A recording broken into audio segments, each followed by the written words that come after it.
The topic is the Galaxy Star Drug Prevention Program, and of course we're talking to Ms. Greenlee. I think Ms. Greenlee when we left, and of course Ms. Holt when we left the last time. We promised the two of you that we'd give both of you an opportunity to talk about some additional things in reference to that. Yes.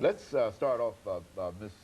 Greenlee, by this second segment by having you to talk about some of the problems that you see in terms of youth violence and homicides in this city. Well, first of all, let me start off by saying it is a true saying that it begins at home.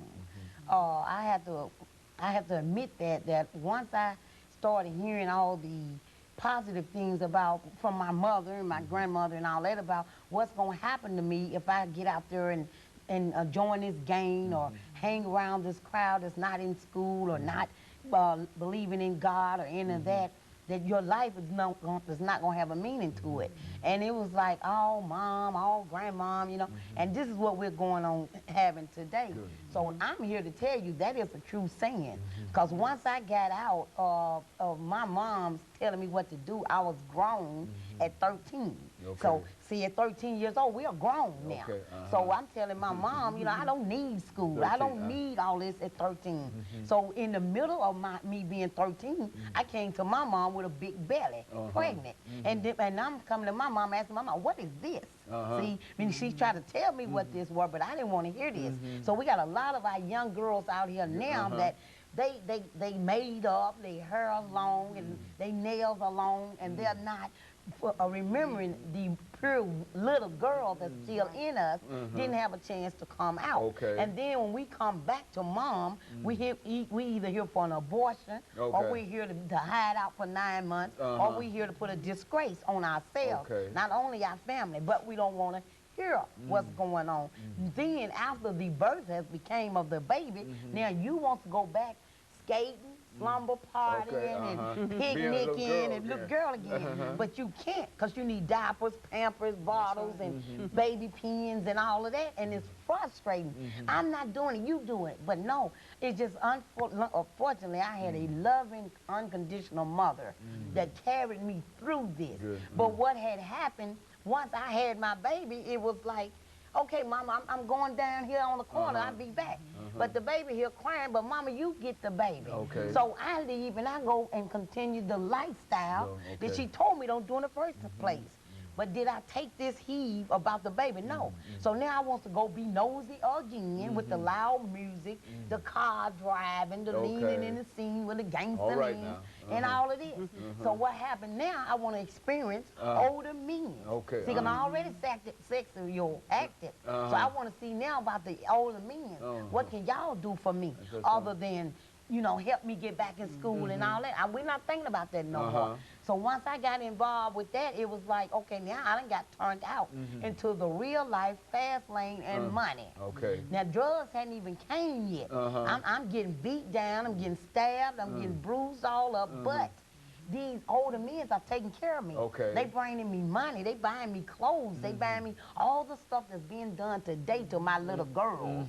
Because this is what's being done to my little girls. And now as I see the picture and I pray all the time now, look at me. That was me right there. That 13-year-old girl, that's me. All made up and just know I got it going on. And inside I am lost. Okay. I am lost. How much time we have? Okay, good. Yeah, well, go on. Yeah.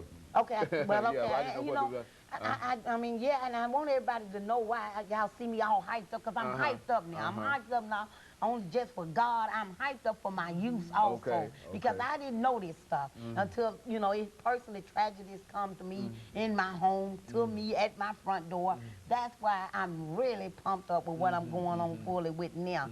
And the CEO of Galaxy Star Drug Awareness, he implants this very strongly to all our youth, how important it is to get a grip of what we're doing. And it always that it starts home, but I realize sometimes the home, the parents, they didn't have the education, they didn't have the knowledge, so they didn't know how to tell them. My mom and my dad were lovable parents, but they didn't know what to tell me all the time. They didn't know how to show me because they wasn't showed.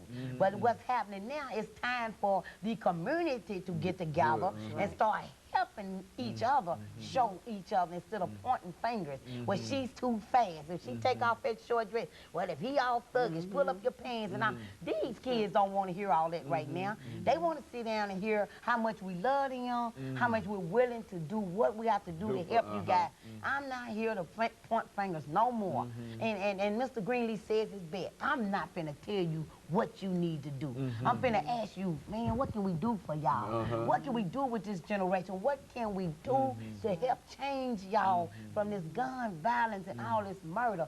And just to sit back and see. When I heard that number 83, I cried because I knew then it was maybe the oldest one was 25, the youngest one 14, and it's like, what happening to our kids? And I said it earlier, I saw the two guys that had done the Litton apartment murder with the young lady. And when I saw their face this morning on the TV, it was like they was lost. It was like, what am I doing behind this glass?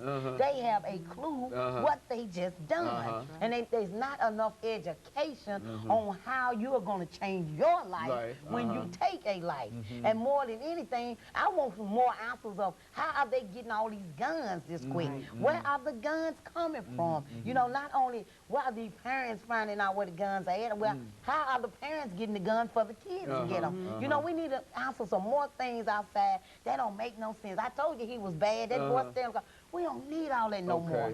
We need the community to get together. I don't care if it's in an auditorium. It needs to be in an auditorium because that's how much people we need to fight this thing. And the ones that are running around with no daddies is because other people are killing the daddies. Now, we see the kids running around now, but look, 5, 10 years, these kids gonna be 5 years old, 10 years old. They daddies is already buried. So now they not gonna have no one to lead them. You see what I'm saying? So all I'm asking is the community, not the mayor, not the president, and all that old stuff. The community. Down on the grassroots level. The community and the churches to come out and get involved. You don't got to get involved just with Galaxy Star Drug Awareness. Just get involved. We'll come to y'all and participate. That's all I'm asking everybody to quit pointing fingers. It's over. We got 2 more months to go. Are we going to reach 100 this year? Of our kids again? You know? Okay, and of course, Ms. Greenlee, we certainly appreciate your passion. And of course, we're going to have to take this second commercial break, and we'll be back after about 5 or 6 seconds, and we'll allow you to continue that. And we'll be back with our audience following this very, very short commercial break. The show today,